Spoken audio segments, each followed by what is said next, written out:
hosts, Sparky and Burdick. Well, good morning, Bakersfield, surrounding communities, everybody watching online on YouTube, Twitch, and Facebook Live. This is the Early Bird Special right here on KGEO Sports Talk, 101.1 FM, 1230 AM. I am Chris Burdick. That is Sparky. Sparky, can you hear me? He's got me, but give me 1 sec. I got to get out the intro real quick here for us to actually hear him. But this is the Early Bird Special. We got a great show for you guys today. I can't wait. Personally can't wait. We got comedian Anthony Jauregui coming in, plus Bolt Brady's going to help you make some money. John Harbaugh may have found his new team, which took no time at all. But I mean, hey, did we all kind of see this coming? Of course we did. And we got plenty more to talk. The Jacksonville Jaguars have come out and said they're planning on keeping Travis Hunter a dual threat next year as well, which I find absolutely wild, but that is what it is. I think they see this entire thing as a work, and they're trying to make this whole thing happen for themselves. Plus, obviously, we got to get in a little bit of baseball news. We got a couple more of these guys coming in and making decisions on where they will go. Sparky, good morning, my friend. How's everything going over there at the Woolworths building? Everything working swimmingly?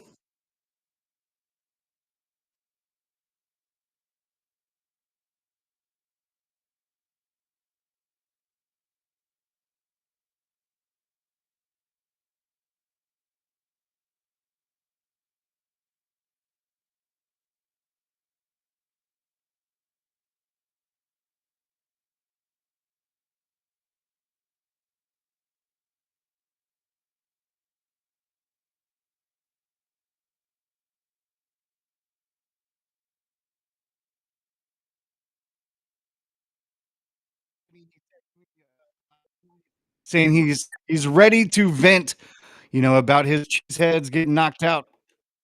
Honestly, the Cheeseheads being knocked out, I think everybody kind of saw coming, though. Let's be fair. Let's be fair. I mean, at this point, we all kind of saw the spark dying a little bit at the end of the season, but they'll be back next year with a healthy Micah Parsons and a healthy Jordan Love. And hopefully they can run this whole thing back and we'll see a little bit of a better rivalry between the Chicago Bears and the Packers headed for the future. And Matt LaFleur also at the center of a lot of talks right now because they still haven't gotten that deal done. Does that mean Matt LaFleur is on his way out? We'll talk about that as well at some point. But let's start with John Harbaugh. Mr. Harbaugh had one meeting with the New York Giants, and it sounds like they already have a deal in the works. And they're already trying to figure out how they could stamp this man down to be their new head coach. Sparky, I mean, me and you have both said it. That's probably the best location for him, in our opinion. I'm not too surprised. I mean, it's a young, up and coming team. Harbaugh, is supposedly met through Zoom with a couple other teams just to cross it off and check off that box. But it looks like they're going to confirm that. They're trying to work it out today. There have already rumors coming out that he's already locking in, his offensive coordinator over from Baltimore to follow him in New York. So That's a good are move. you really surprised? No, not at all. And again, it kind of just fits. John Harbaugh, special leader. I mean, he was a special teams guy. That's really the only part of the or of the team, I should say, of the Giants that really doesn't have a solidified roster, I should say. And to be honest, you look at the roster. I mean, we talked about it yesterday. There is a hierarchy of what is the best job to take. Obviously, he's not going to take the top job, which is Baltimore, because that's where he came from. If you go down from there, personally, I said it yesterday, Giants, Atlanta, Pittsburgh, then maybe Cleveland, and then you get into the other ones. Well, I'm sorry. You know me. When you have at least an inkling of a franchise quarterback and a great defense, I mean, I don't know if I you can can put you call a little bit Shador higher. an inkling. Well, again, at least there's a possibility he could be this franchise quarterback. Whereas in Miami, you're moving off of Tua, Hey, which you got to find new ones. Looks just as good as Shador. I wouldn't go that far, but they are equally on the same ground. That is for sure. But yeah, I mean, again, the jobs get a little more enticing the higher up, obviously. And I do think the Giants is the best job for him. They need a special kind of leader to come in and revitalize this franchise, take it back to where it was with Tom Coughlin, and find that success again. They have the offensive firepower. We saw it last year. As long as they can all stay healthy, you got to teach Jackson Dart how not to be reckless with himself. And that's going to take a special kind of leader. So I think John Harbaugh is a perfect spot for him there in New York. Whether this deal gets done today, we'll find out. I would expect it at least gets done by the end of the week. Yeah, I'd expect it to get locked in. It sounds like he was pretty happy.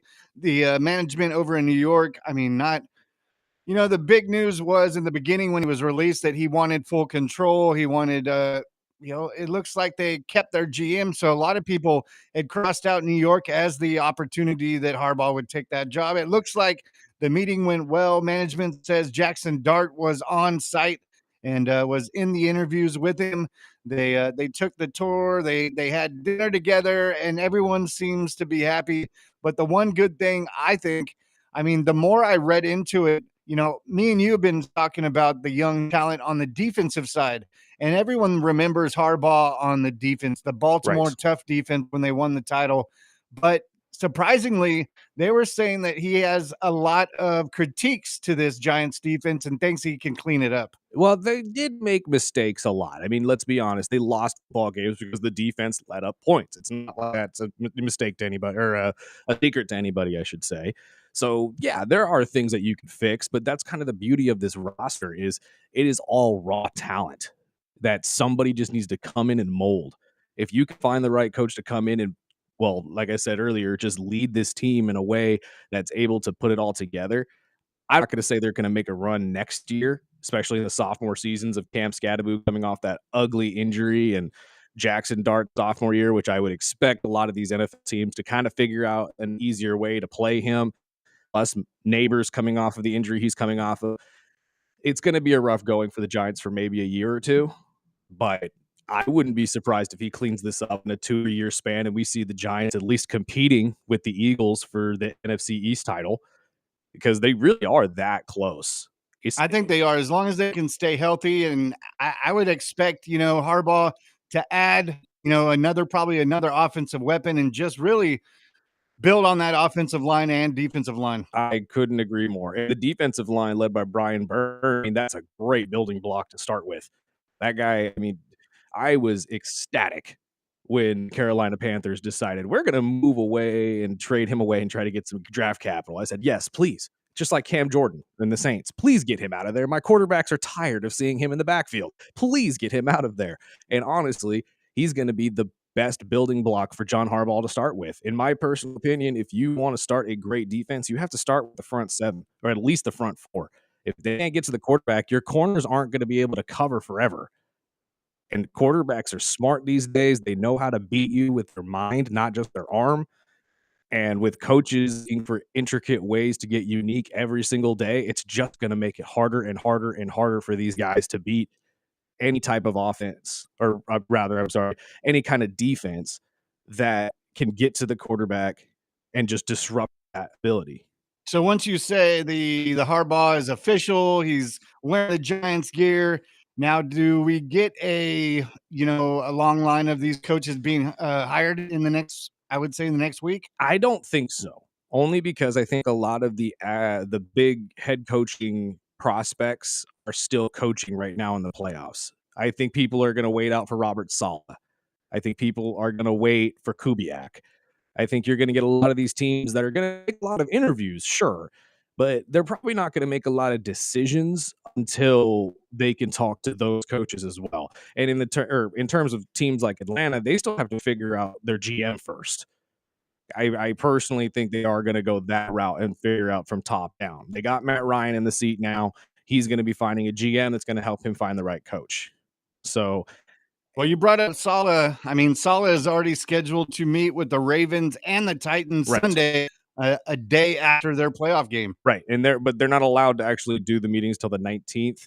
So well, he's on. All of it can be digital as long as it's not in person. Right. So I think Robert Saleh gets a head coaching job after this year. I really do, especially if the Niners are able to beat the Seattle Seahawks this weekend, move forward in the playoffs. Why not reach out to Robert Saleh? I think everybody kind of has the same idea right now that the problem with the Jets wasn't Robert Saleh, it was the Jets. And I think that he has really come back to this 49ers team and showed everybody this is what I do. I make great defenses better. And honestly, is there outside of Brian Flores, is there a better defensive minded coach that you can go get right now? I'd say no. I don't think so. And I think he's going to be linked up in Miami. I personally would not be mad about that. I wouldn't either if I were you. But then again, you heard me early when all this coaching stuff started. I wanted Atlanta to go Robert Saleh, HC, Mike McDaniels, OC, Jeff Ulbrich, DC. I think that's perfect. And again, that's 3 guys that are capable of being head coaches. As I said, when it comes to the Detroit Lions, that breeds success. It really does. So let's see what happens. I think no. I think outside of the Giants, you're not going to see a whole ton of these guys be sprinting to find their new head coaches anytime soon. So And other meetings and interviews that are lined up that Schefter released this morning. Excuse me. Titans are set up to meet with Mike McCarthy. Like I said, Saleh is doing a digital interview with the Ravens and Titans on Sunday, as well as the Lions. Not only have they interviewed Mike McDaniel for their offensive coordinator job, but one that got out to me was not Zach Robinson, which is also set to meet up with the Lions, but they requested to meet with Arthur Smith. Really? Well, I mean, with the moving off Mike Tomlin, you would assume that maybe they move off of Arthur and the rest of the coordinators as well. There's also the possibility that the Pittsburgh Steelers, especially if they don't find the coach that they actually want, will probably just go to Arthur and say, "Hey, we want to promote you to head coach at least for a year." I don't know if that is the best coordinator for the Detroit Lions, though. You need to find somebody that's going to be able to utilize every offensive piece you have, not just the run. The more game. I thought about it yesterday, I was thinking, man, perfect. I know we talked about Brian Flores. I think Flores is more of a fit with Baltimore. Yeah. But I could see Pittsburgh as well. They're almost the same position, same job. But the more I thought about it is Vance Joseph. Vance, his name has kind of fallen off the last couple days. I think that he's taken as many interviews. He might just be completely fine with being a defensive coordinator. Yeah, the Honestly. more I heard his interview yesterday, I believe it was on Rome, but he was mentioning that he felt like the couple meetings that he had, it felt like the lesser teams, this is his words, the less talented teams just wanted the insight on how I coach. Yeah, and the thought of him moving away from the Denver Broncos right now, although I would honestly accept it and welcome it with open arms, because that means Denver would be taking a step back and a lot of other teams would be taking a step forward. But it doesn't make a lot of sense, because I think they're ready to run this into the ground until they win a Super Bowl. I think Vance Joseph is ready to sit right next to Sean Payton and say, until we take this to the golden, the golden bowl, I'm not leaving. And Vance has already had a stint with his head coaching, or a stint as a head coach, I should say. And I don't know if he enjoyed it as much as maybe he wanted to.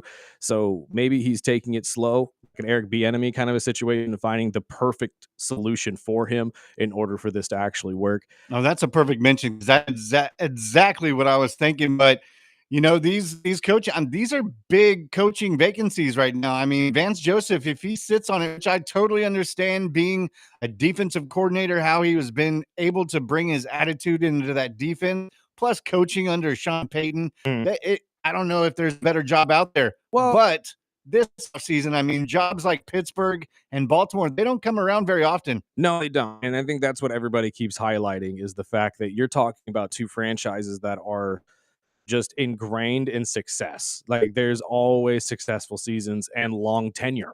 And I think that's some of the best things that you can hope for as a coach. But again, there's also the possibility that you go in there and are the first coach that's not successful and you are quickly moved off of. You know what I mean? Like, that's also, they'll make documentaries after you. Exactly. That's the coin that you're flipping right now. Do you want the longevity of potentially being the Ravens or the Pittsburgh Steelers head coach for the next 20 years, but you have to be successful? Because remember, at least Mike Tomlin never had a losing season.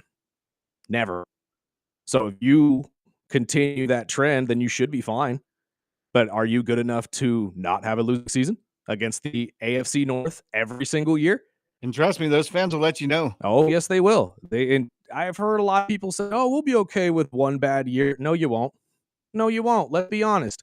I get that you understand that there's not a lot of great young quarterbacks that you can go and just nab right now in the draft, but it's the Pittsburgh Steelers.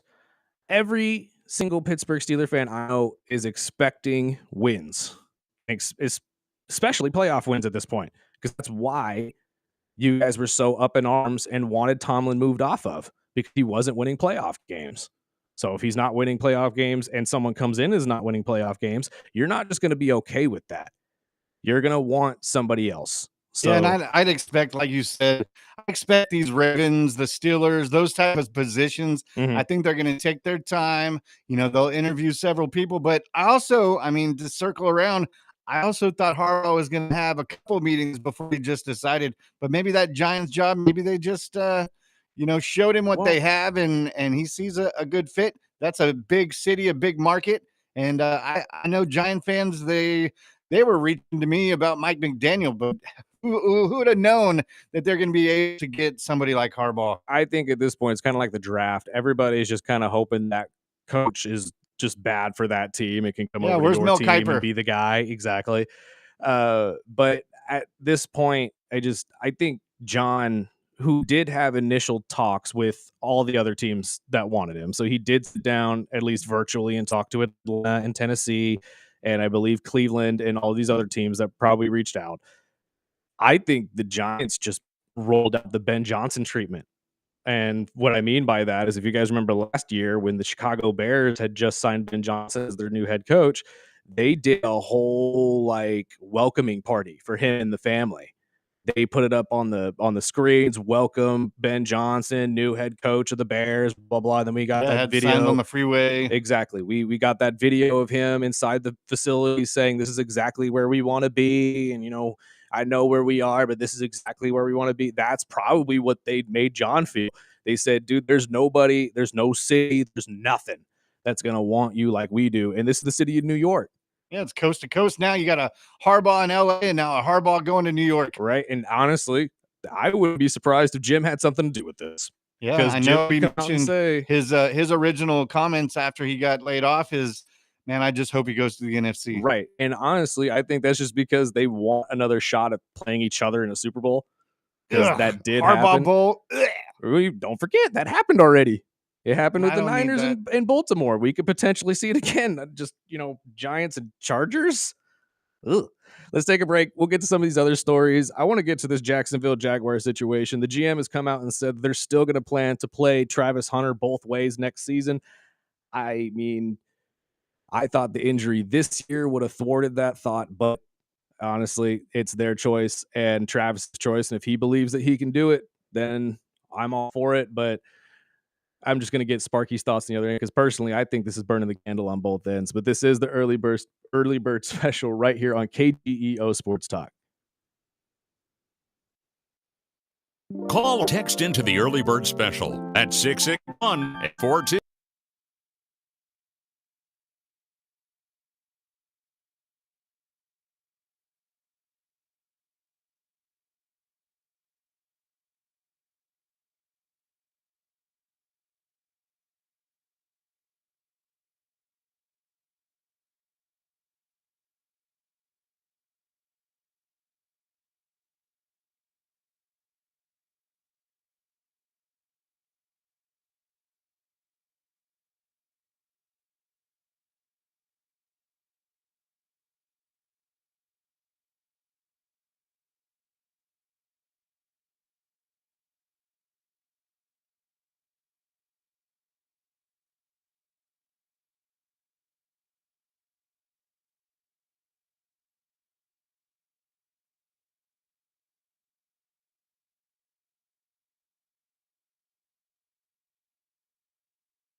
them live.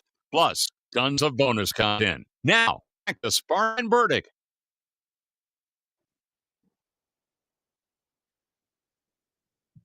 Welcome back. This is the Early Bird Special right here on KGEO Sports Talk, 101.1 FM, 1230 AM. And we got some breaking news right now out of the world of college basketball just coming down from ESPN. 20 men have been charged in a point shaving scheme involving more than 39 college basketball players on more than 17 Division I teams, leading to more than 29 games being fixed between the years of 2023 to 2025. Some of the players are currently even still playing, or were at least. And this is just another instance of a lot of these players pretty much taking money. And again, these aren't like the big name colleges, or at least they haven't released any of the names of the players that have been connected to big name colleges. But we did mention a couple weeks ago, if not months ago, of a Mr. Hunter and Mr. Short who play for New Orleans, who were fixing games and they got popped. Not the New Orleans Pelicans, New Orleans University. And at this point, again, we highlighted it even back then. A lot of these kids that play for lower Division I schools and know they're not going to make it to the pros, or they're not going to make it to the level that they, were hoping to make it. They have a bookie walk up to them and offer them $50K to throw a game because, they're not making the NIL money some of these other kids are, and the kids are hungry. So there's a lot of reasons for why these players would do what they do, especially at the age they're at. That doesn't make it right. And they are, in turn, ruining the game because they are ruining the integrity of the game. But let's all remember that these are very young athletes still that are just trying to make some money like everybody else. Unfortunately, they did it in the wrong way. Spark, what's your thoughts? My gosh, man. I saw that story and I was like, 20 players, man. If it's not betting on games now, shaving points, I mean, they've got to step in and clean this up, man. They do. And again, it's all ties to the betting situation that we've been talking about for months. A lot of these players getting popped for point or for betting on themselves, or point shaving, or having family members who'll put money down that they're going to have the under on rebounds and then faking an injury so they have the under on rebounds. It is ruining the game of basketball. It really is. That's why I'm completely okay with these organizations coming in, finding all of this stuff, and just showing the world, hey, this is happening and we're trying to fix it. And honestly, if it's been happening since 2023, as this article claims, it probably was happening before that. We just don't have proof of it, and we're probably not going to get proof of it. We've had guys who've played here at CSUB that are connected to this. I was just going to say that. You think they're linked stories? I would say yes, because the player played at CSUB and then transferred. Now, he claims that he wasn't doing it at CSUB, but he was doing it at the other colleges.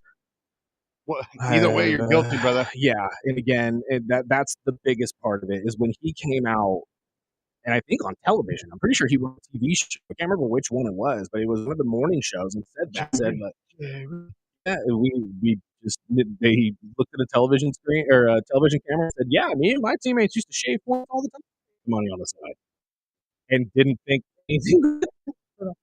But again, Jeez, man, I just we talked about it yesterday on the Money Wise show about the sports gambling overall, and I'm just really you're the NCAA president, you're part of the team, the regulations. I mean, what do you think is appropriate for these types of actions? you have to make an example, unfortunately, which means you have to expel them. All of them. All of them. You have to make an example. This cannot be accepted. No matter how long they've played, no matter how good of a player they are, what school they play for, you have to put your foot down and you have to show these kids you can't do this. You just can't. It's not worth it. And honestly, that's the only thing that will possibly get through their heads to make it not worth it, is that you legitimately take away the possibility of their future playing the game they love. Or at least the ones who love the game will feel that way. Some people are really just in it for the money, unfortunately. There are a good amount of basketball players and athletes that are really just in it just to make a good amount of money throughout their college years. and then live off of that maybe, or just, do what they do afterwards. But for those that actually care about their futures and, in sport itself, or maybe, want a job as a coach afterwards or something of that nature, they're going to stop. They're going to sit there and say, this isn't worth it. My future is too bright and I'm not going to do this. I mean, I understand they're young and they're doing what they got to do, blah, blah, blah, blah, blah. But I mean, it's not something that has been, something that hasn't been headline news for the last few years. Right. So I'm just really concerned on not only the sport of just, okay, they suspend him here for a couple games here and there, whatever.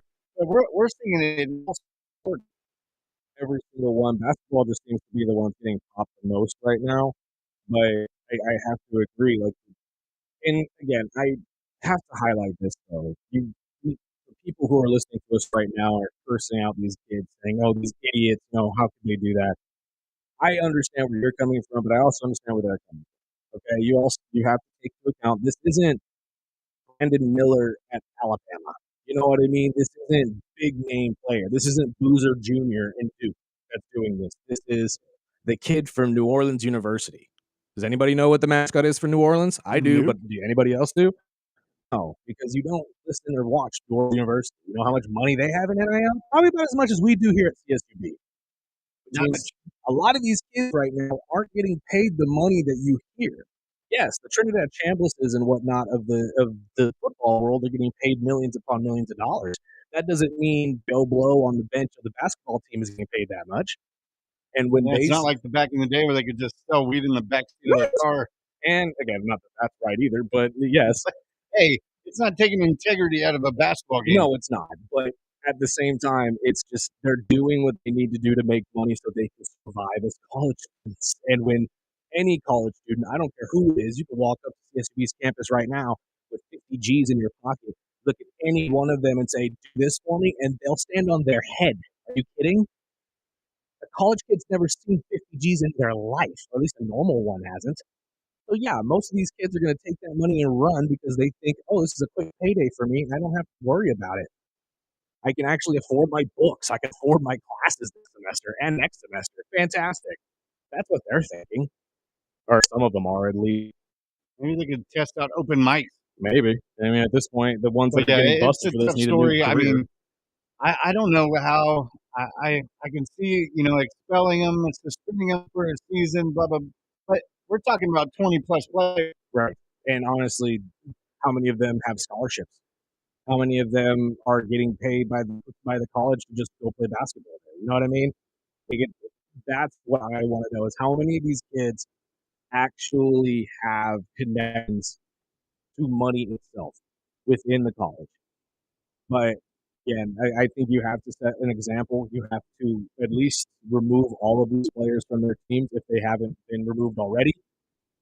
And that is the precedent you need to set. You need to sit down every athlete that's still playing at NCAA level and say, this is what will happen to you if we bust you for this. And trust me, we will. We will find out. You can't just make a bet on your phone on DraftKings and expect us not to know about it.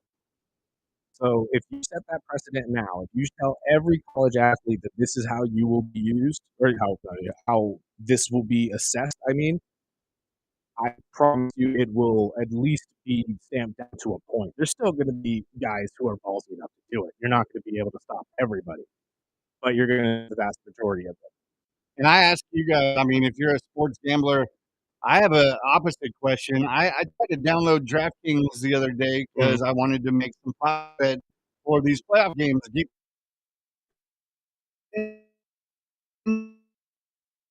Information that says that I can no longer make bets in this state. Yeah, because you're in California. But I have friends that use some of these sports apps to make prop bets, and I was told that prop bets are legal. Is that something that is changed in the last couple months? Well, this is something we can talk to Bolt Brady about at 8:30 because he'd be the perfect one to answer those questions. Plus, anybody else who has comments on this, 661-842-2000, we'll throw you in. Or if you want to text that number as well, we'll be able to see it and we'll comment on your text as well. What are your guys' thoughts on this entire situation when it comes to the Detroit shaving scandal? Are y'all like Paul Crew, you don't see the big deal, or are you like us and you just hope these athletes learn their lesson and you can move on from it? let's shift over real quick back to NFL, though, my friend, before we hit our break. I talked about it before we went to break, but GM Gladstone for the Jacksonville Jaguars has come out and said that Travis Hunter will be going both ways in this offseason, even after sustaining essentially a season-ending injury this year. It was kind of on the fence. He was working to come back. They had gotten deeper into the playoffs. He would come back, I would assume.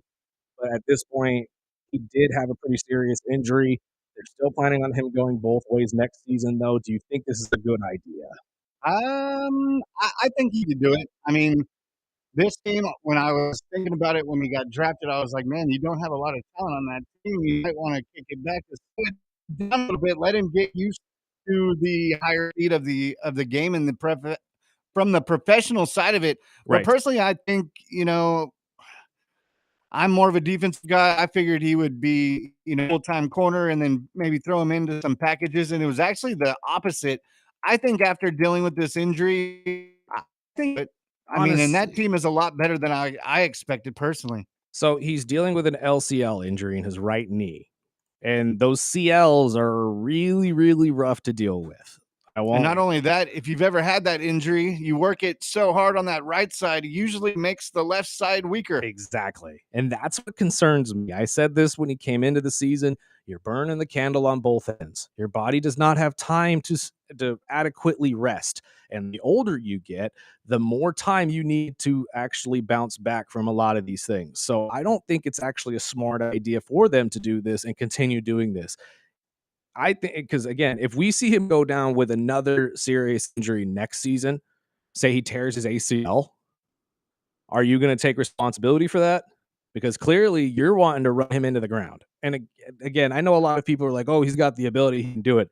There's a lot of players in the NFL that can go both ways. I was just going to say that it's the same thing. I think if they keep continuing it, it'll definitely shorten his career. Absolutely. And that's what concerns me, at least, because I, like you, thought, he's going to be essentially just doing packages on offense and playing corner most of the time, because that is what naturally he does.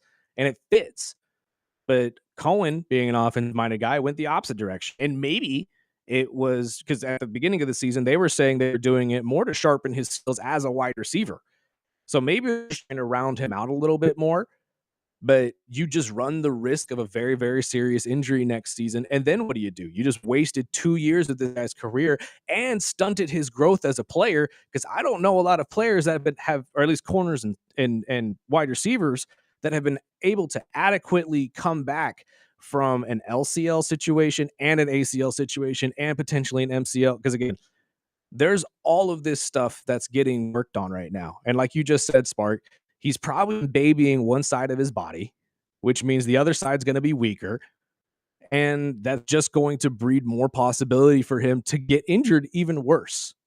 So, in my opinion, this might not be the best idea for Jacksonville. I think you're better off just figuring out what side of the ball you need him on more, which as of right now look like the offensive side of the ball and the defense. But I think that's the better solution, is you look at Travis and say, look, dude, you're one serious injury away from not being able to play either position. So how are we going to assess that? You know what I mean? And serious injuries happen and that's every day. something that, Jacksonville is going to have to really investigate and make the best decision, not only for their team, but for their player. Oh, 100%. And this is the best talented player that they have been able to draft probably since Trevor Lawrence. And Trevor is finally starting to hit that stride, I think, of him potentially becoming the quarterback that everybody hyped him up to be when they tanked for him. If you don't find the same success with Travis, I think everybody's going to be very disappointed they didn't get to see these two play at the same time and essentially see what all Jacksonville Jaguars fans were envisioning when you drafted Travis. Well, when it comes down to that, I'm going to ask you, because with Trevor Lawrence looking like the player that they actually needed when they drafted him, he's gone through a couple coaches. Do you think it's because he's got more weapons on the offensive side? Is it because the defense is actually playing like a top 10 defense, or was playing like a top 10 defense? Or is it you think his relationship with Liam? Honestly, I think it's a combination of all three. I think that the relationship with Liam and Liam coming in and really unlocking that next level to his game was definitely part of it. the comfort of knowing that your defense has your back every single drive, no matter if you messed up or not, definitely gives him that, the lucky or happy-go-lucky nature on the sideline that you need as a leader sometimes. And I just genuinely believe Jacksonville has been brewing this for a while. We have been trying to find the right, or I say we, but they have been trying to find the right coach to do this. And I genuinely believe they just have been picking the wrong guys. I think Liam just came in knowing, okay, this is how we manage Baker. Okay, this is how we managed Goff and Stafford when I was with the LA Rams. And he did the same thing with Trevor, and is now putting an easier game in front of Trevor where he can be successful. So I think it genuinely is a combination of all three. And if you're a Jacksonville Jaguar fan, yeah, you got bounced out in the first round this year, but I think you're still pretty excited with what you have. Now, if you bring back some of the pieces like Travis Etienne and, keep Jacoby Myers there and happy, and maybe find another wide receiver, because I think Brian Thomas is going to be shopped after this season because it was a really rough year for him. But there's a possibility they kind of chalk it up to the sophomore slump and hope that he can bounce back in year 3. But I do genuinely believe that just they put the right pieces together right in front of Trevor at the right time. And that's why you saw the success you saw this year, which led to him being 5th right now in MVP voting, which, yeah, it's 5th. He has no chance of actually winning it. But that's still pretty impressive for a guy that we were all pretty much ready to write off. We were pretty much ready to put him in the same boat as Justin Herbert and kick both of them out to sea and say, whichever one of you survives and comes back is the one we're going to cheer for. Because there's way too much talent between the two of them, and it has not been utilized. So I think it's pretty impressive, personally. Well, before we go to break, I'm going to throw out this question for you and the listeners. But as the regular season is over, who do you think in offense and defensive rookie of the year this season? Ooh, deep rookie of the year, I'm giving it to my boy James Pierce. 9.5 sacks. He's a stud. He's an absolute beast. The only other one that I can see potentially taking it is the linebacker from Cleveland, whose name is Schlesinger. Yes, Schlesinger, who was fantastic throughout the entire year. Yeah, he's the favorite right now. Huge years for both of them. Offensively, God, that's a really tough question because not a lot of offensive rookies really shocked me this year. The only one that I can genuinely say was a big shocker for me was Tyler Shuck. I genuinely did not believe Shuck was going to come in and be a dude. The last 5 games for the Saints, he looked like a guy.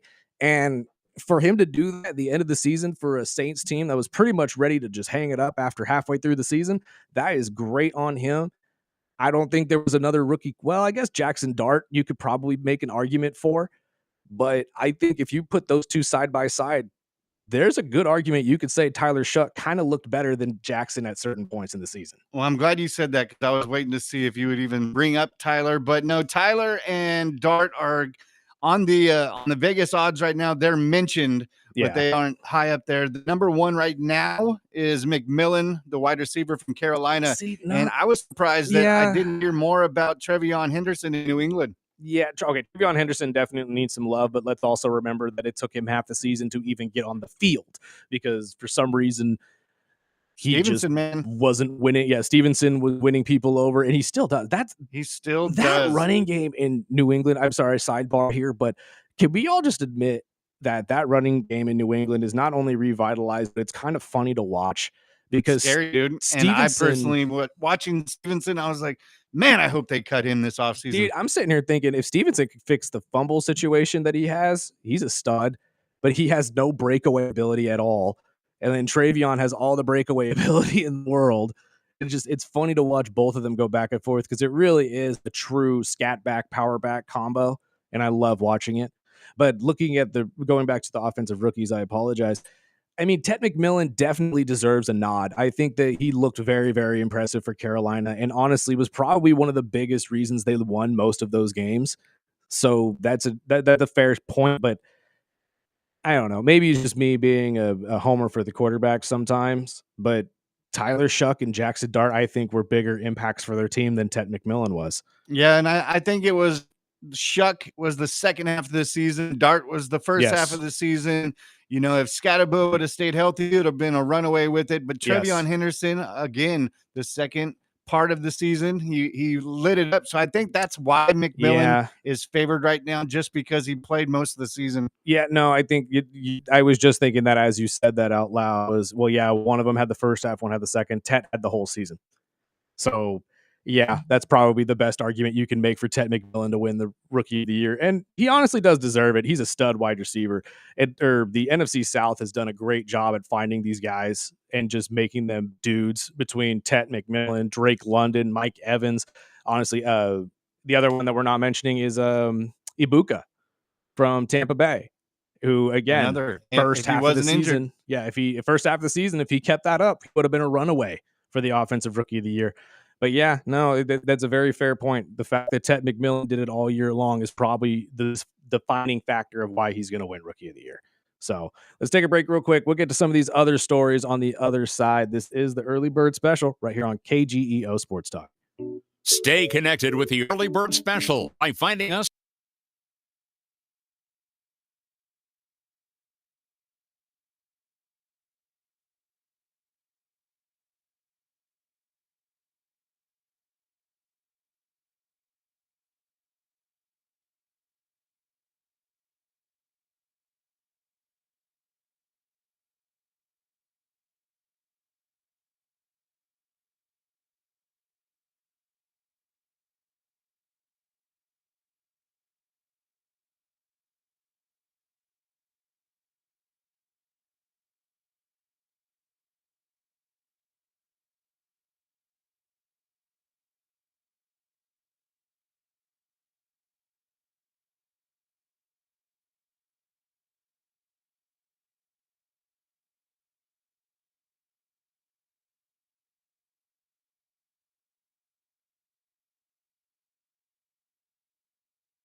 Welcome back. Early bird special right here on KGEO Sports Talk, 101.1 FM, 12:30 a.m. We get some miscellaneous stories out of the way before we get to our guest of the day. Mr. Anthony Jauregui will be joining us here momentarily. Then Bolt Brady on the other side. Hopefully make you guys some money right before the divisional round in the playoffs, plus the Natty on Monday, which we'll talk more about tomorrow. We'll hopefully break it down for you right before our big guest the day tomorrow, which we'll let you know who that is here momentarily at the end of the show.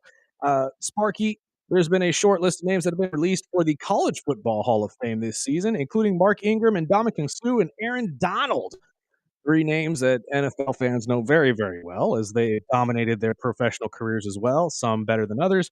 But there's a short list of people that are going to be thrown in there, including coaches Gary Peterson from TCU and Gary Patterson from TCU and Chris Peterson from Boise State and Washington. And this entire class will consist of 6 consensus first round draft or first All-Americans, 4 multi-team first All-Americans, and 8 major award winners. Of course, Ingram winning the Heisman Trophy back in 2009. Ndamukong Suh, even though a defensive tackle was also up for the Heisman Trophy during his last season there at Nebraska.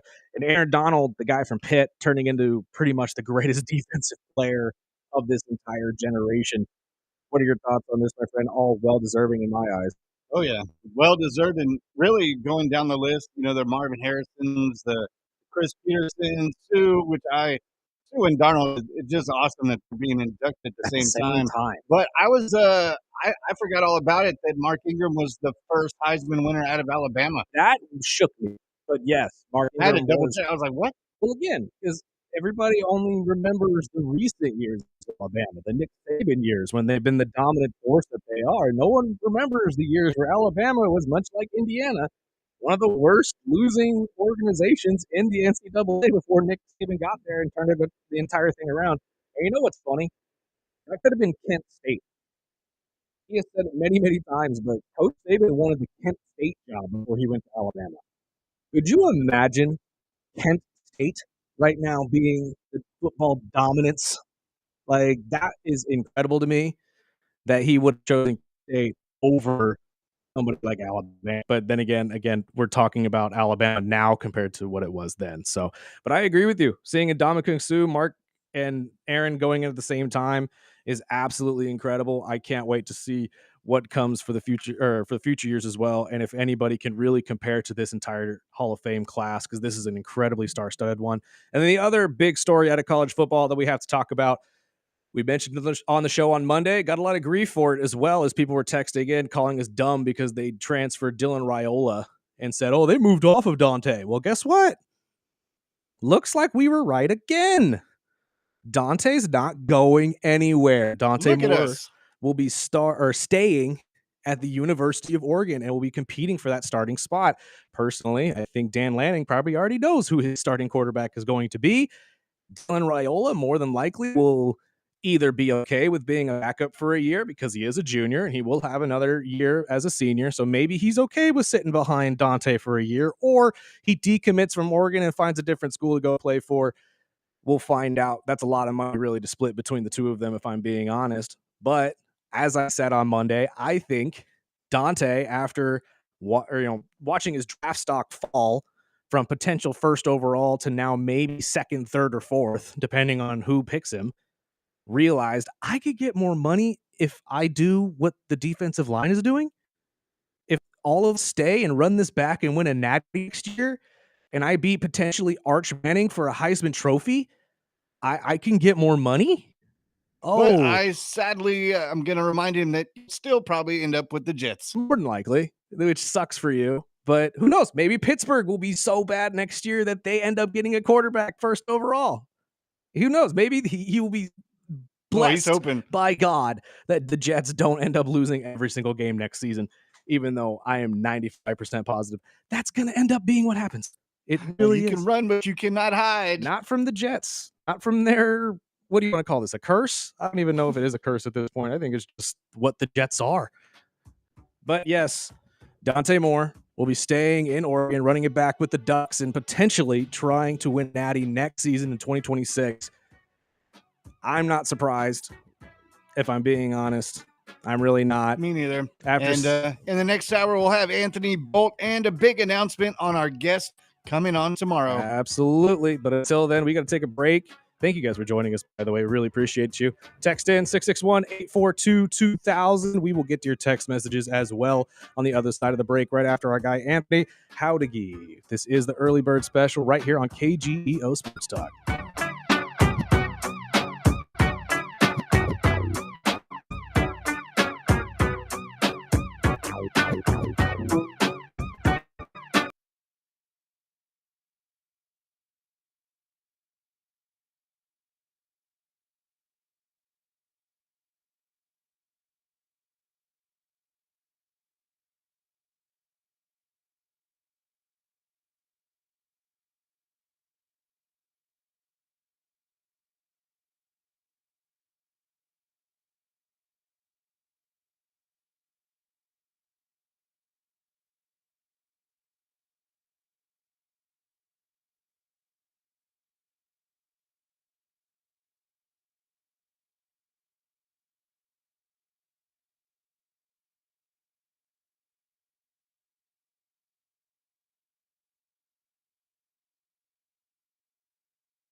hosts, Sparky and Burdick. Welcome back. This is the Early Bird Special right here on KGEO Sports Talk, 101.1 FM, 1230 AM. I'm Chris Burdick. Sparky is live from the studios at the Warhorse Building. I apologize. I'm laughing because I have two knuckleheads in here absolutely making me laugh, and I don't know exactly what to do about it yet. Our guy Anthony Jauregui is in the house. Sir, good to see you. Good morning. I call this Caleb Williams cutting the cheese right here. Oh, see, as a salty Packers fan, sounds like we're going to be starting with the Caleb Williams stuff, man. What? No, I'd like to start with this: a little passive-aggressive disses of the Packers by you this morning, saying that we lost our flair. And I listened last week after I left, you talking a little smack with Mr. Bolt Brady about the Green Bay Packers. I don't forget. I've been saying this for weeks. Well, I've been saying this since you lost Micah. Touche. Has been gone.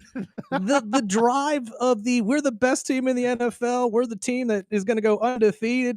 That's Jordan been Love's gone. MVP. Jordan Love's MVP. I never said that. I never said that part. No, I said that. No, I said that. Everyone is saying it.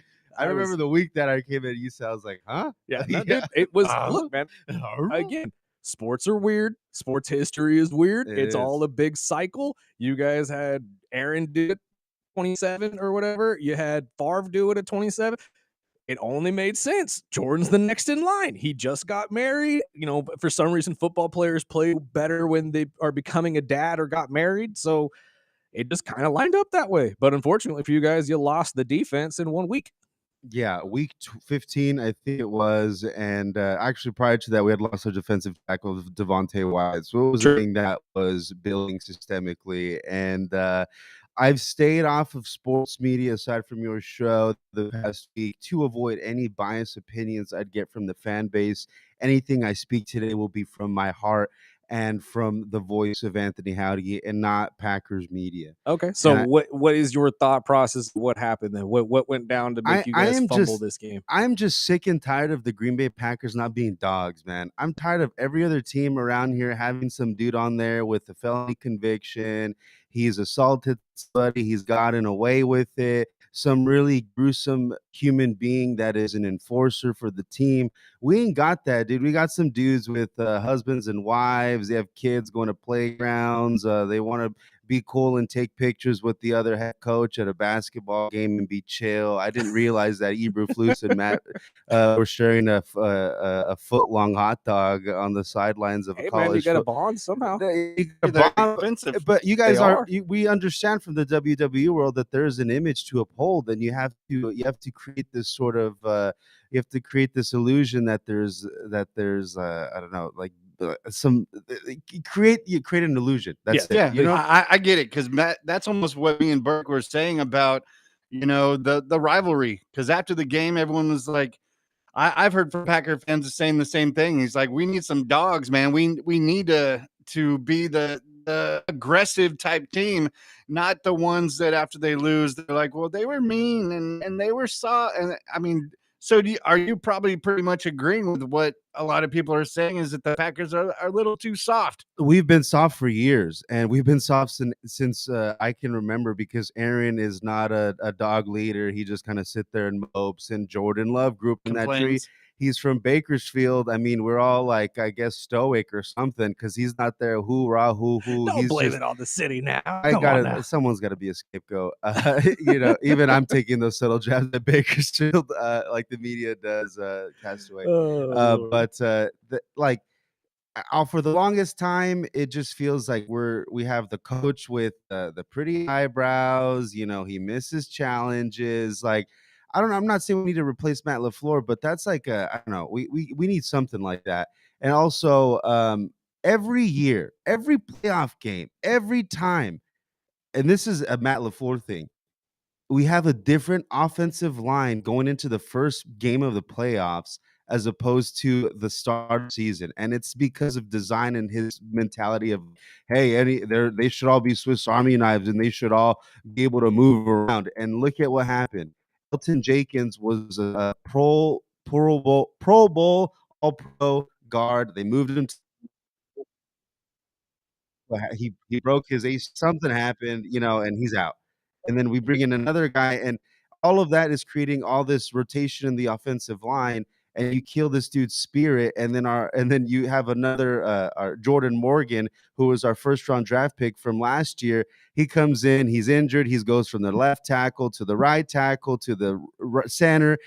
And then you go into the playoff game and you have a different offensive line. You have a different right tackle every year. And then you go against another team that has been consistent. Go figure. They know how to attack the weak points on your line. And what happened? Matt LaFleur said it at the end in the press conference that the offensive line wasn't picking up blitz pickups. They were shifting this way, that way.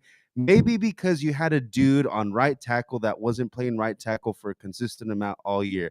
Well, that sets up the perfect question because, LaFleur wants an extension. He doesn't want to play out his 1 year left on his contract. Mm-hmm. The Packers say they're working on a deal.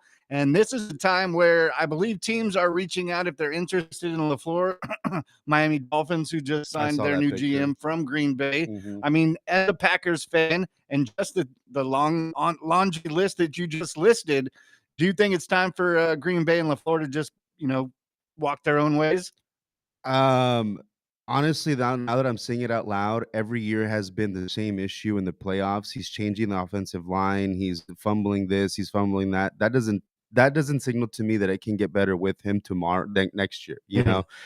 Maybe with another special teams coordinator, you have a kicker not missing kicks, but even then, I think that's on the kicker's fault. Maybe he should have stayed in Jacksonville with that flight attendant. Should never have signed McManus. Honestly, he was fine the first, I was like, okay, and then it just collapsed after that. We should get that substitute kicker back, substitute teacher kicker back, I should say. But I don't know, man.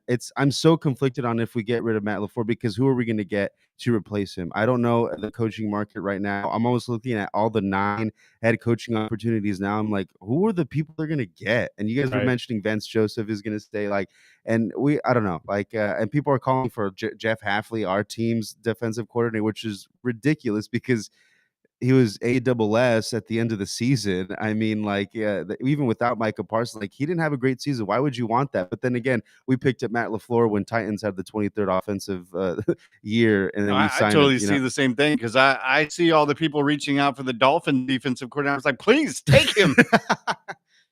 And it's who's gonna get these jobs, guys? Who's gonna get them? Well, again, at this point, the only one that we know for sure is going to be the Giants and Harbaugh. Right. I don't think Tomlin is coaching. Right. I think he's stepping away at least for a year. Although Cam Newton makes a very valid argument why Tomlin should go to Atlanta. I personally will be okay with it. But what's the argument? Just Atlanta has been dying for somebody like Tomlin forever. Somebody that's just going to literally do nothing but have winning seasons.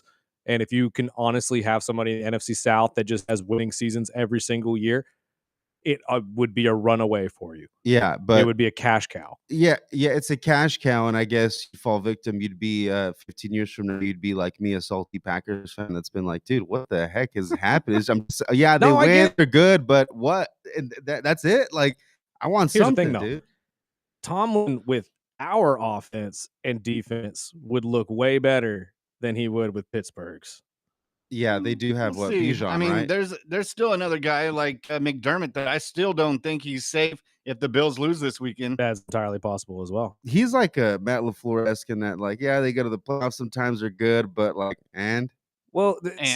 sticking to the Matt LaFleur thing, because we talked about it on Monday when this entire thing broke, when Schefter said he was looking for a new deal. He's currently getting paid $8 to $9 million.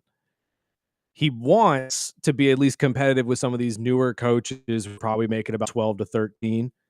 Do you think that he's worth $12-13 million a year? I mean, only because of inflation at this point. I mean, the rates go up with inflation. Honestly, that's all I'm going to say. That 13 million is what 8 million would have been. Because a couple $1 million is what you're missing out on. I think, and at that point, it's going to get taxed. Right? Money wise, guys. I feel like that's an obvious. Come to Miami. There's no taxes. There's no state taxes. Oh, I'm moving there. Yeah, I have the BBL for it. I think. And feet love. Yeah. Hey, you brought it up this time, buddy. I like to. I saw that picture of it was photoshopped. It was Matt LaFleur and an all Dolphins thing. I just want to see this Western guy living in Miami around all this, like, I don't know if what the right word is, but there's a lot of like hormones in the air. Like, Look, brother, they said the same thing about McDaniel, and look what happened to him when he left. uh, He looked completely different. Miami Well, he has looks changed like a him. Miami Vice gangster. he looks now. like a does. drug pit for sure. He looks like he stays up late at his night. last press conference, leaning there with the glasses, just like, "What's your question? And Hurry Dolphin up!" fans are cold, man. They post a picture of Mike McDaniel on the merry-go-round, and that's the big meme this week. I'm like, so what, Aw. dude? He did what he could with Tua. Now the experience hopefully is over, and we can get a coach that at least can bring in some defense. And I still think there's going to be a team that bites and takes Tua off our hands. Did you see that Steve Biscotti or the owners of the Ravens? I've been wanting to go back and cut some of those just because he doesn't talk ever. Like, we never hear from Biscotti because he's one of those owners that does not want to be known. Yeah. But he drops some bangers. I was watching the cut ups yesterday of some good lines, and Would John Harbaugh been the coach if they made that kick for a What? week? And I was like, Yeah. whoa. For a week, and then it's like sip of the water, just setting it down. He brought up something interesting, though. I don't know if this was accurate or not. It could have just been one of these sports talks things. It was like a caption, but the quote I said or read or something like that was like, I want like a coach who maybe went into a team who was the hottest, like in the defensive and offensive coordinator cycle 5 to 6 years ago, went to an underperforming team because they didn't have a quarterback and an eye on the market. When I think of that, I think of someone like Mike McDaniel, someone who went to a team who didn't really have a quarterback. Tua's kind of been They gave him a contract, but he's still been Right. And now Mike McDaniel's on the scene. Could you see Mike McDaniel on the Baltimore Ravens as on the head coach or the? No way. No way. Just a No way. not as a head I coach. still think, I mean, if he takes a head coaching job, it'll be Cleveland or Tennessee, something like that. But I think Like the his best subpar bet for ones? the future of him and his career, I think is either an offensive coordinator job with Atlanta, maybe Detroit. I mean, there is some big opportunities for him to match up. And I've been saying the same thing after the first year in Miami. I think this guy is perfect for an offensive coordinator job if you can link him up with a tough, aggressive defensive coordinator. Yeah, absolutely. You need somebody that's able to balance Jeff him Ulbrich? out. That's, dude, I've been saying it Yeah, for weeks. maybe that's what's Brian subconsciously Flores. making me think that Brian Flores would be good. Imagine those guys. I'm definitely scared. I really don't want to see Mike McDaniel be the offensive coordinator for the Detroit Lions. Could you imagine what he could do with that offense? Oh man, I know that. Amon-Ra St. Brown is going to have a record-setting year. And Jared Goff And can we execute. talked about it this morning, but the Lions have also reached out to Arthur Smith over in Pittsburgh. I see Ugh. that. I don't think is a good move, though. I Like, mean, are you going to be run heavy with I could see Zach St. Brown Robinson. and guys like that? I could see Zach Robinson working out because it obviously he in Atlanta had a little bit of a similar situation with the talent, so he knows how to spread it around. But Arthur Smith, no, it's just going to be run the ball with Gibbs, and honestly, with Montgomery most likely not staying, you're probably going to run Gibbs into the ground. He didn't have a great year in Pittsburgh already, right? No. Arthur Smith. I feel like when I was watching the bad plays happen this last game against the Texans, I was like, I feel like that was an Arthur Smith thing, not an Aaron Rodgers thing. Right. You know what I mean? It's like, and then I see the track record go back to the Falcons, right?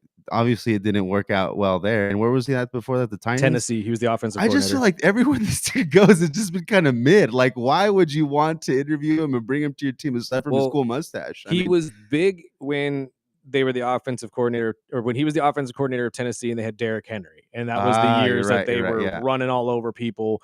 But like I said yesterday, it's kind of easy to look good as a running coach when you have Derrick Henry as your running back. You know what I mean? But then again, he probably couldn't make Bijan look that good. You don't think he could? No, because the way Bijan needs to be utilized, no. He doesn't, like, he would make Algier look that good, but he wouldn't make Bijan look that good because Bijan, you have to move him around, use him as a wide receiver. He's too talented not to just be a straight, here's the ball, go run. Right. You know what I mean? So there's like different styles, and I feel like this happens a lot with offensive coordinators, or you know, they have this play in mind for the specific type of player, and they make this other player that's not that player try to do it, and it just doesn't happen. No. Right? Like, and so if you're trying to run an offense like you have Derrick Henry, but you have Kenneth Gainwell, I don't think it's gonna work. Well, the it's same. like saying Cleveland. It's like Cleveland when you have Myles Garrett. Your defense looks good because you have Myles. Yeah. Like, let's be honest. You take Myles off that defense, they're mid. Yeah. So it's the same thing here. It's like when you have somebody freakish talent like that and you try to recreate it with somebody else, like you're saying, it's never going to work. Speaking of Miles, not Miles specifically, but who is going to be the next big superstar trade, you think, this offseason? Who, not maybe like a defensive player or, like a receiver or something. You guys have any sort of ideas or AJ Brown's the only one off the top of my head right now that potentially would be the first one to be moved from his team, unless one of these guys that lose this weekend wants to make a drastic change. Right. I highly doubt it'll happen in the quarterback rooms, but I can see some of the skill players maybe getting moved just in case. I mean, San Francisco maybe makes a move for AJ just since they don't have the wide receiver room. Wow, you think that? Okay, it's possible. Ayuk's got to go somewhere. Brandon Ayuk's got to go somewhere. Why not Philly? Yuck, dude. That dude has not played in a year. AJ Brown, dude. exactly. I'd like to see like some big like kind of like a Micah Parsons trade, but I'm wondering like Myles Garrett wouldn't go anywhere, right? No, and honestly, who saw the Micah Parsons trade going anywhere? True. Or I'm sorry, not going anywhere, but him going big trade, anywhere. it'll be Dallas. Yeah, Dallas has definitely been very, very trade heavy lately, so I could see them trying to make something happen in the offseason. Man. Especially if they make money or make room, I should say, for money to go to guys like George Pickens. Yeah. But we're halfway through our segment with Anthony, our weekly segment, now that he'll be joining us every Thursday. And I was just going to bring up, you do the open mic comedy shows over at Timblr on Thursdays. But this is like the season, man. I was looking at the calendar here in town, not only with the Well Comedy Club, but, the next 3 or 4 months packed as soon as that opens here in a couple of weeks. But, I mean, our buddies over at Timblr, I mean, there's plenty of comedy going around. So besides your open mic tonight, is there any other shows you'll be at? My other shows that I'll be at, I'm going to be specifically at the Well Comedy Club next week. We're opening, Hans Kim. And then right after that, we got Russell Peters. And I'm working there as a door guy. So I'm going to be pretty much there for the next 3 months. Nice. Well, I'll be at the first open show at the Well with Hans Kim. Heck yeah. I believe that's Friday or Saturday next week. Next Friday and Saturday. 4 shows. Come check it out, folks. Yeah. Wow. I mean, do you guys have anything else lined up outside of that or no? Listen, I'm working the box office as well. I'm putting shows on sale. So when I get an email in for, hey, put this show on sale, I'm flabbergasted at times, So I think recently we just put on sale Michael Blackson for later this year. Ooh. So Michael Blackson will be back. Nice. Heather Shaw, Shane Smith. This dude has thousands of followers. He's hilarious. He's at Dry Bar Specials. A lot of sneaky picks that are just rolling through. Just check the website. We're gonna there'll be different shows announced there. So just go peek it and you'll see there. But yeah, Betts is supposed to be on next week. He said he had some big names to announce that he didn't want to release quite yet because he was just putting a pen to the paper. But yeah, and then I believe it's it was public information. It's online, guys. Koshner is coming Saturday, and I believe the opening act is actually our boy Dan Betts. No way, this weekend? This Saturday. That's what I'm talking about. Maybe he'll let you know if Todd Packer gonna be here. Yes, he's great. And I saw he was doing some advertisements in a hotel room. Dude, this man, I can't wait to actually, because I unfortunately won't be able to make the show because I'll be in LA. But this dude literally made most of the comedy of my life. Like I sat there and looked at it because obviously you recognize the phase from The Office or Comebacks or whatever movie we watched with him in it. But then I'm looking down the list of stuff that he did, like animated wise, and I'm like, oh my God, he was in like everything. He's a very angry voice. And he'll be joining us tomorrow morning at 8:30. Yes, he will. And I'm very excited because I need to pick his brain about half these movies. I mean, Waiting with Ryan Reynolds. Oh, Who doesn't remember that? Ask him to do the bat thing. Hey, look it up, guys. We're not going to be able to explain that to you. That is hilarious, though. But outside of that, I mean, are you doing any solo shows? I know last time you were here, you said you had one out in the Fresno area. Yeah, man. So I headlined in Clovis last weekend, and then I did this little comedy festival in Hanford, and I think that is going to be my break for the next 3 months. Again, I'm kind of dedicating my schedule to the Well Comedy Club, and I'm going to be there helping open it. So I'm kind of Look at you being a devout company man. yeah, something like that. Like that. Yeah. No, I like to support the scene, support local, and I've been missing it. Honestly, the Well Comedy Club has been gone for 9 months now. Too long. And yeah, and I didn't realize that the gestation period of a baby was what it took for me to really feel like I missed something. So And yeah, you don't 9 miss it until months. it's gone. Yeah, Absolutely. so that's why I'm like, yeah, screw it. I'll clear out my calendar. Not that it was packed or anything for the next 3 Well, months.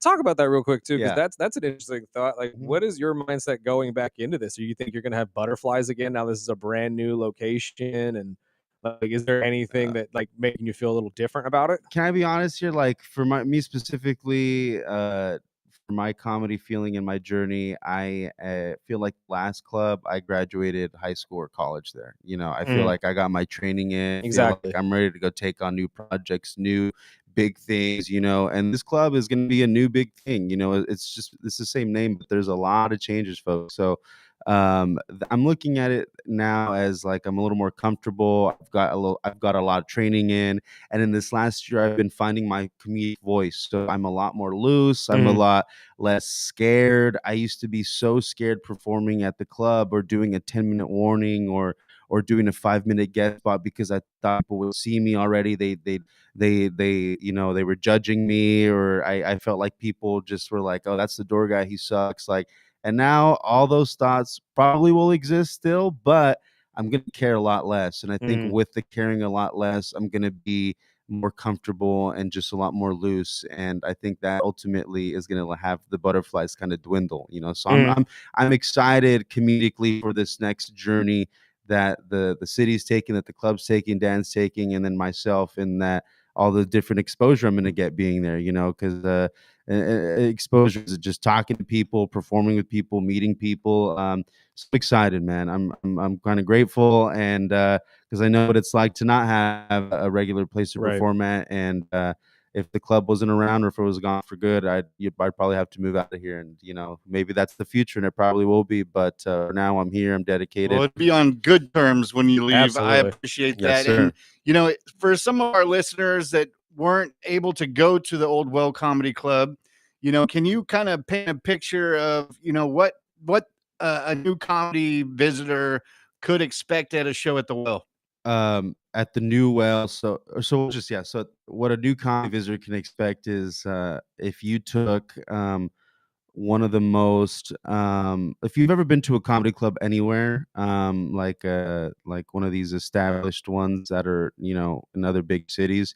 If you've ever been to a comedy show like in San Francisco or Los Angeles or Hollywood or whatever, and you took one of those clubs and dropped it into Bakersfield, and you had that sort of type of talent performing with the charm of a local city and a local vibe, that's what you're gonna get. You're gonna get like these dudes or these comedians, women, men, that you're like, how in the hell are they here in Bakersfield? And then you're gonna have an experience that is like, how in the heck did is it's just it's gonna feel like not here. When I moved into my new house a couple years ago, it was one of these new structures, and prior to it being built, it was just a dirt field. And I remember going outside the house, and I'm like, "Where the hell am I? What is this? This doesn't even feel like Bakersfield." I think that when you go to the club and you go in and you come out, you're gonna be like, "Where the heck am I? This doesn't even feel like Bakersfield. This feels like somewhere else." And I think that's what you're gonna get, and in a good way. You're gonna have these. Well, that's what I bring up, because Yeah. I know a lot of people that haven't gone to comedy. When I ask them, they're more worried like they're going to get picked on by the person on the stage, or I don't know comedy. I mean, are they going to be just dirty dad jokes? I mean, No. what can they expect on that side? And the second part of this question, you mentioned Hans Kim is doing 2 nights next week, Friday and Saturday, the opening weekend of the Well Comedy Club. So we're not talking to Hans Kim. We're talking to Anthony, the big door guy over at the Well Comedy Club. Yeah, I'm the But what can voice. we expect, and how can they get tickets? All right, so the kind of comedy you can expect is it's going to be a wide range, just like any club, any good club. You're going to have all different types of voices, all different types of faces, and there's going to be a little bit for everybody. Maybe not every show is going to be for you. Just be aware of that, and that's okay. Not every genre is for you. but there's always going to be a flavor or a taste at least monthly of like, that's someone I want to check out. And maybe it'll be those dirty dad jokes, or maybe it'll be clean, other jokes, or it'll be really political jokes. It'll just be a wide range. I don't think it won't be just one thing. So that's what you can expect. You can expect a smorgasbord, an appetizer buffet of different types of comedy. And as for tickets, it's the same thing. Just go to the wellcomedyclub.com, and there's 4 shows. So even if you're feeling like, hey, I'll go on. There's early shows and late shows. Here's the thing too. So if you wanted to go out to dinner or go out do something before and then go out to a late show, there's options. Prior, like at the older club, like we did have double shows, but it was a lot more likely that you go and just be one show for the night. But now you're downtown, you can go out and do other things. You're in the ambiance. Go down to Woolworths, get a burger, Absolutely. and then go over to the well and see a comedy show. Heck yeah, that's it. And I'll And be go at to Alley Cat Woolworths with afterwards. shake. Yeah. I'm just saying. Hey, I'll be there. You can't go downtown and not go to Guthrie's. Come on now. Hey, go check out Wall Street, guys. 100%. It's Yes. not that far. It's right around the corner. And Yep. tell Shauna I said hi. Exactly. Yeah, we go to 2 goats and a goose and all that type of good stuff. Yep.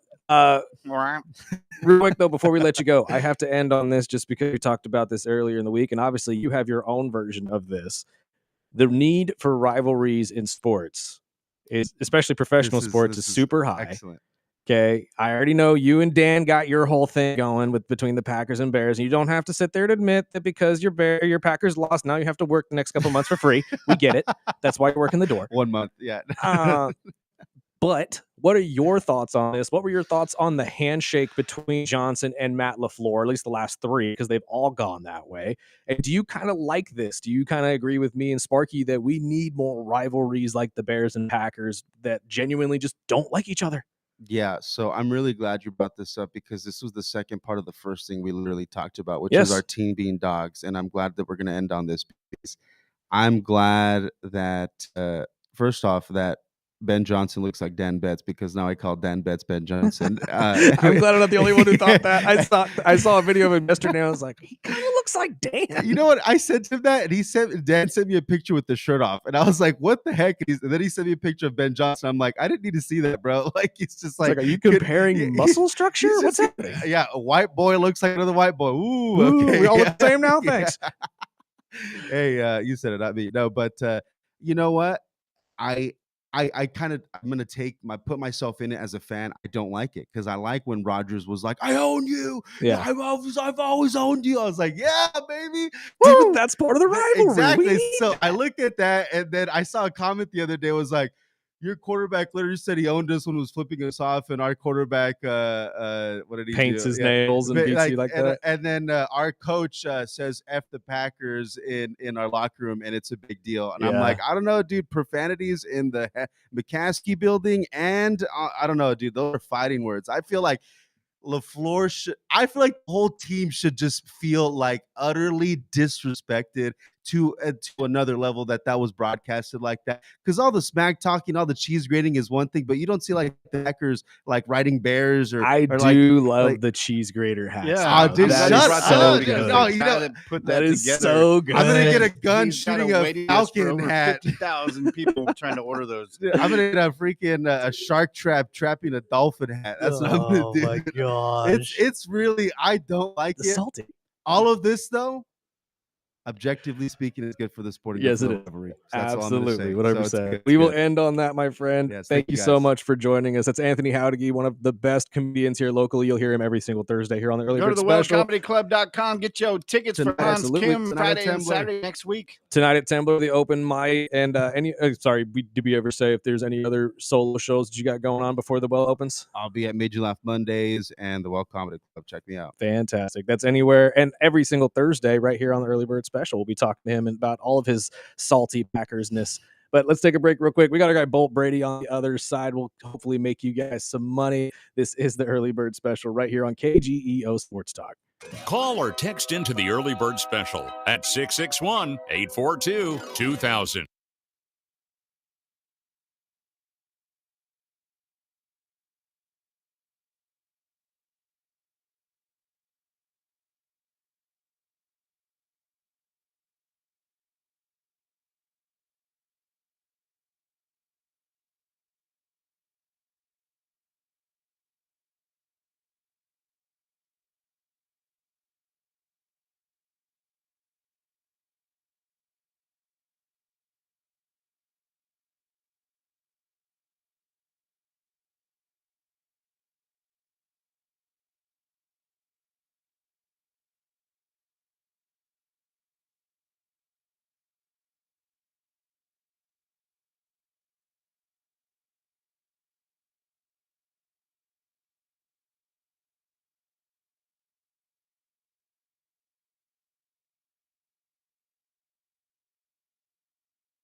Welcome back.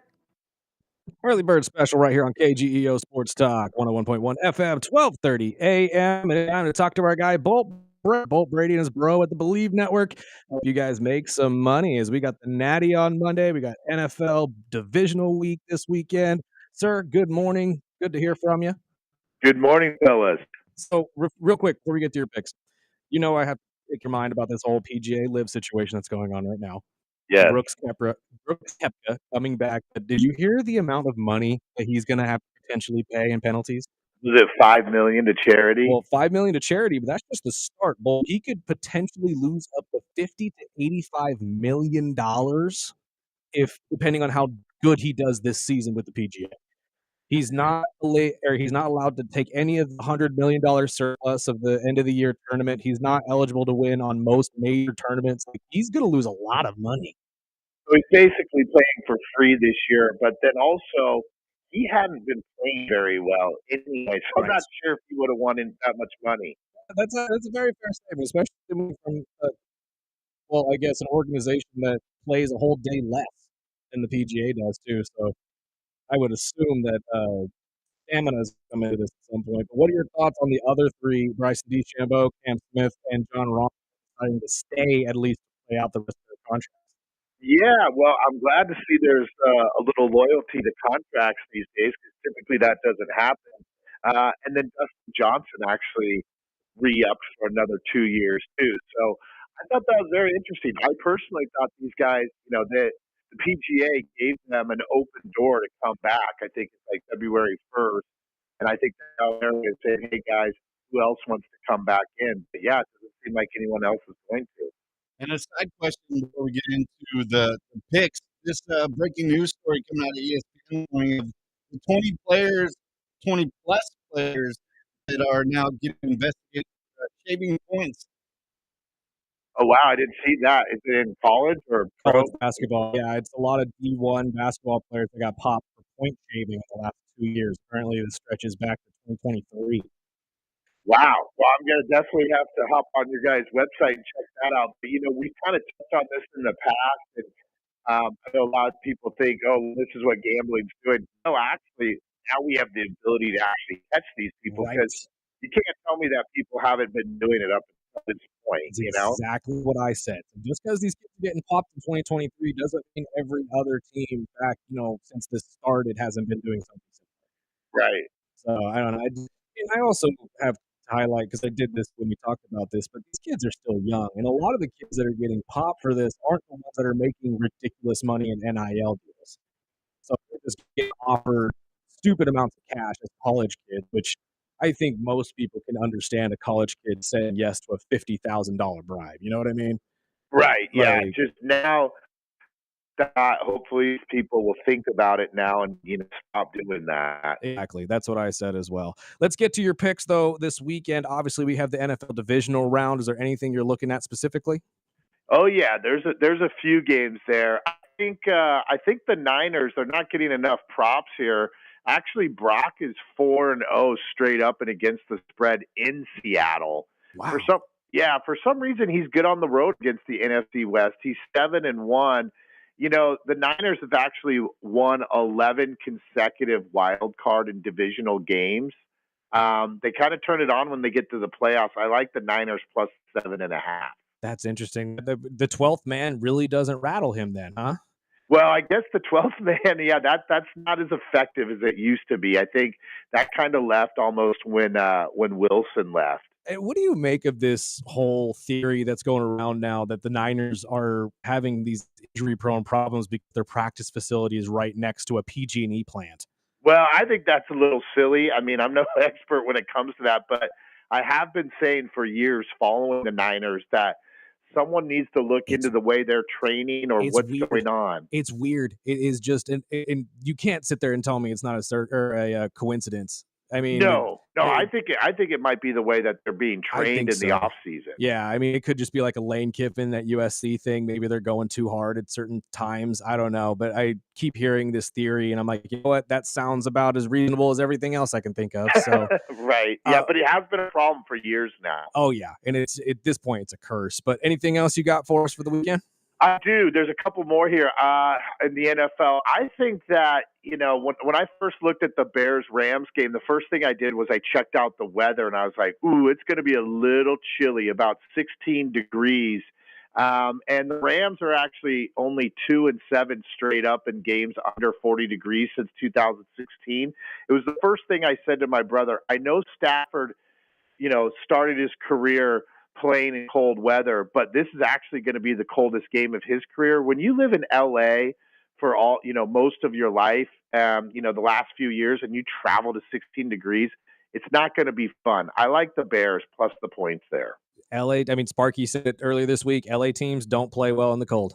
They just not don't. Fun. It's not. As someone that grew up in Colorado and then moved out to California, when I go back to visit my friends, I'm like, get me back to California. I know I grew up here, but this is cold. I could not agree with you more. I go to Nevada and Colorado every so often on winters just to get into the snow area. It's a completely different level of cold. Anybody who complains here saying it's too cold here, I laugh at you. What do you got for us on Sunday?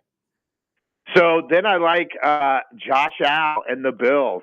At some point the injuries have to catch up with you a little bit. It's getting ridiculous how banged up the Bills are getting.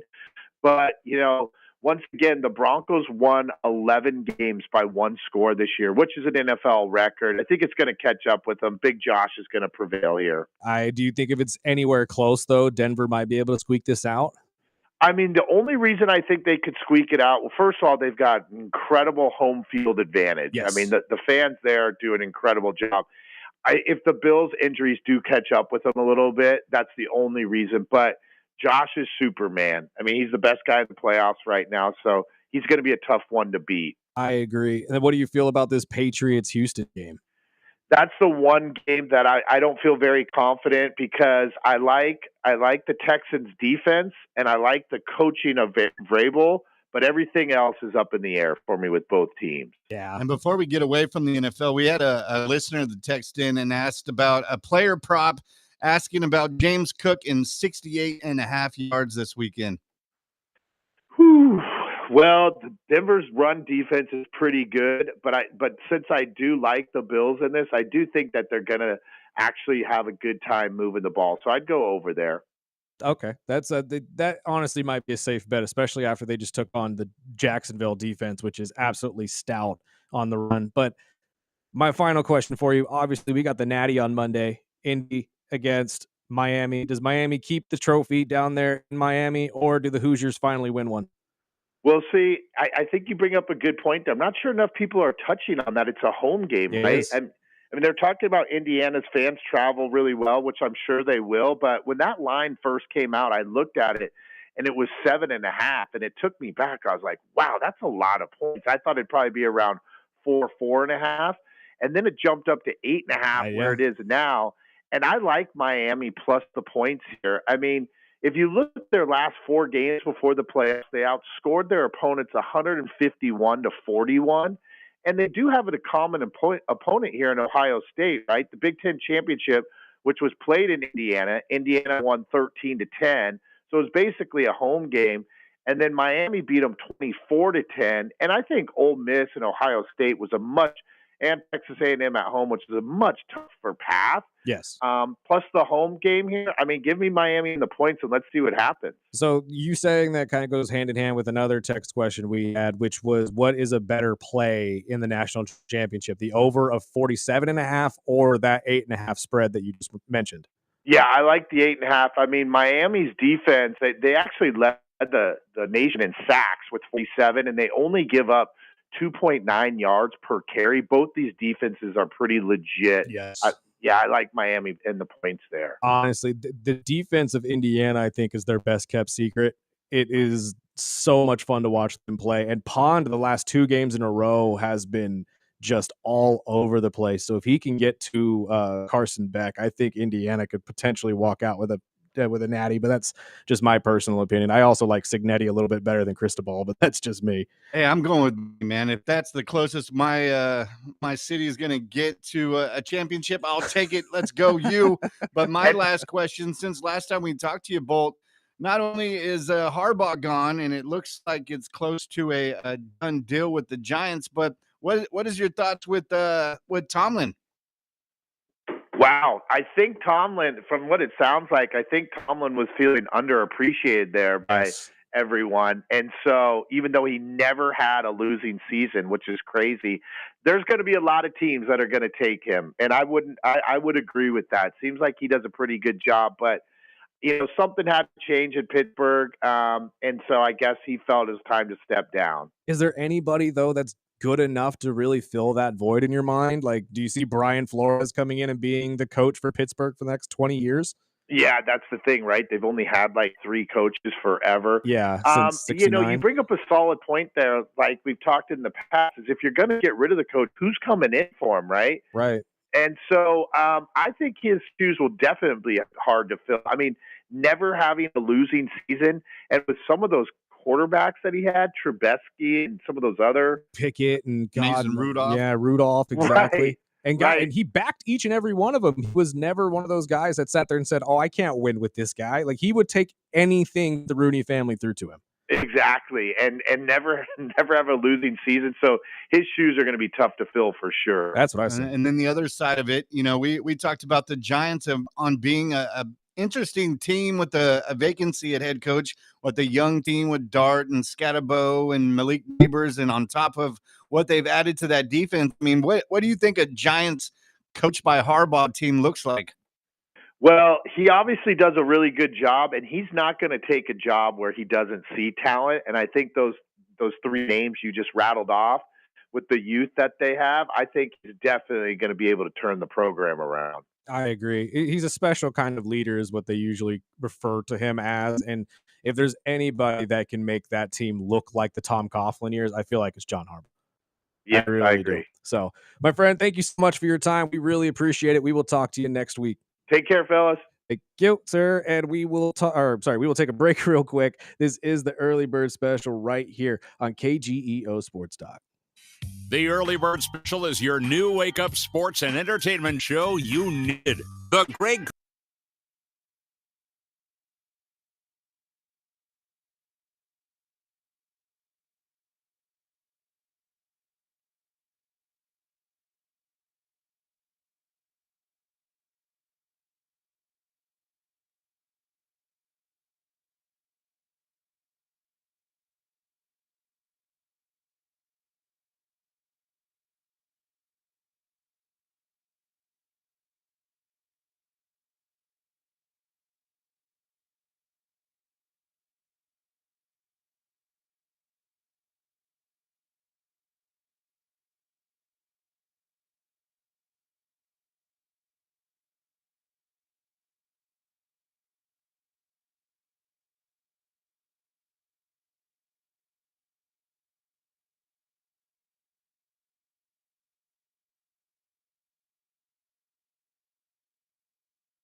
back to the Early Bird Special. Welcome back. Final segment of the day right here on the Early Bird Special. I want to thank our guys Anthony and Bolt for joining us as they usually do on Thursdays. And I want to thank all of you for listening and watching as well. Join us every single day from 7 to 9, either on the radio of KGEO Sports Talk, or you can follow us on all social media platforms, Facebook, YouTube, Twitch. We're all over the place, Instagram and TikTok as well. Sparky, let's wrap up the show with a little bit of NBA news, my friend, as the All-Star ballots are officially closed as of yesterday. And the most likely starters that will be announced here in the next week or so, I would assume, for the Eastern Conference, it looks like Giannis Antetokounmpo, Cade Cunningham from the Pistons, Jalen Brunson from the Knicks, Tyrese Maxey from the 76ers, and Jaylen Brown from the Celtics will be the starters. Then on the West Coast, we've got SGA, obviously from the Thunder, Nikola Jokic, Luka Doncic, Victor Wembanyama, and Anthony Edwards. Wow. Yeah, there's a huge discrepancy there, in my personal opinion, of how stacked these teams could potentially be. But again, I'm not sure if this is the year they are going to be doing that America versus Europe situation again. We'll see how that works. Do you think that these starting rosters or at least players that we've heard on them are going to be enough to get people to actually watch it this year? I mean, I know that this is the first year they're gonna start out the bracket, and I'm hoping. I mean, but going into that last night was a tough night in the NBA. Not only guys like you just mentioned, Jalen Brunson, only played 3 or 4 minutes last night, and the news came out he's got a sprained right ankle. He's going to be out at least 2 weeks. On top of that, the Cooper Cup, he went down with a left sprained ankle. He's going to miss a couple weeks. He's going to miss some time. And then breaking news this morning, not a big surprise, but Kuminga from Golden State is demanding a trade, wants to be traded before the All-Star break. And we kind of saw this coming, though. Let's be honest. When they re-signed him, there was still the likelihood that him and Kerr weren't going to work well together because, personally, I don't think that they like each other very much, or he just doesn't like the way he's utilized. Trade him and get some draft picks. Trade him and get some depth at the bench position. Maybe that's what you need. Get some young talent in there to help out. And another one that we talked about with Monday with our boy Snacks is John Morant. And reports came out late last night that he's already purchased a home in Florida, and it's heating up in Miami wants it. And then, of course, this morning they released a video with him and another teammate, and they're changing words, and they had to be separated, and it sounds bad. Honestly, I think just this entire marriage between John Morant and Memphis is done. We talked about it a little bit, and they're going to feel really bad about themselves by moving off a guy like Desmond Bain to keep John there, and now you don't get either of them. You know Say he goes to Miami. I mean, what do you think that attitude and talent in Miami that is missing a big player? Do you think John's that guy? No, because all we're going to be seeing is Miami Vice, to be honest. There's going to be a lot of Instagram lives of him hanging out in Miami beaches and doing dumb stuff, so maybe the fan base will love that, but I gotta say, man, I don't think a marriage between John and Miami is as good as they think it's good. Got a big show tomorrow.